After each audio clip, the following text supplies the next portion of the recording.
உலக நூலகத் தந்தை என போற்றப்படும் சீர்காழியைச் சேர்ந்த முனைவர் எஸ்.ஆர். ரங்கநாதனின் 134வது பிறந்த நாள் இன்று கொண்டாடப்படுகிறது. இதனையொட்டி அவருக்கு மணிமண்டபம் அமைக்க வேண்டும் என்ற கோரிக்கை எழுந்துள்ளது.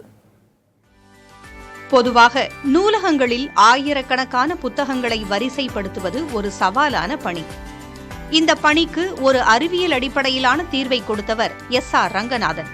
1892ஆம் ஆண்டு ஆகஸ்ட் 12ஆம் தேதி சீர்காழியில் பிறந்த இவர் கணித பேராசிரியராக பணியாற்றி பின்னர் சென்னை பல்கலைக்கழகத்தின் முதல் நூலகராக பொறுப்பேற்றார். நூலகவியல் குறித்த அறிவை பெறுவதற்காக லண்டன் சென்று பயின்றார். அவரது ஆராய்ச்சியின் விளைவாக உருவானதுதான் கோலன் பகுப்பு முறை. புத்தகங்களை வகைப்படுத்தி எளிதாக கண்டறிய உதவும் இந்த அறிவியல் பூர்வமான முறை இன்றும் உலகம் முழுவதும் பல நூலகங்களில் பயன்படுத்தப்படுகிறது. எஸ்.ஆர். ரங்கநாதனின் சீரிய முயற்சியால் 1948இல் சென்னை பொது நூலகச் சட்டம் இயற்றப்பட்டது.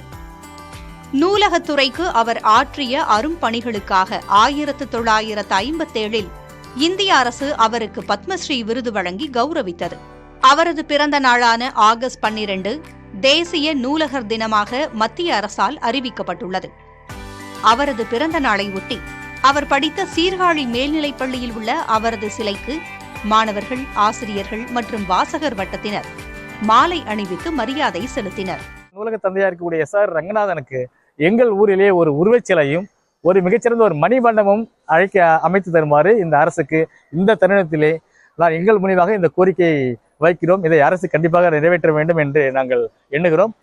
சீர்காழியில் நூலகம் அமைந்துள்ள சாலைக்கு எஸ்.ஆர். ரங்கநாதனின் பெயரை சூட்ட வேண்டும் என்றும் நூலக வாசகர் வட்டத்தினரும் பொதுமக்களும் தமிழக அரசுக்கு கோரிக்கை விடுத்துள்ளனர்.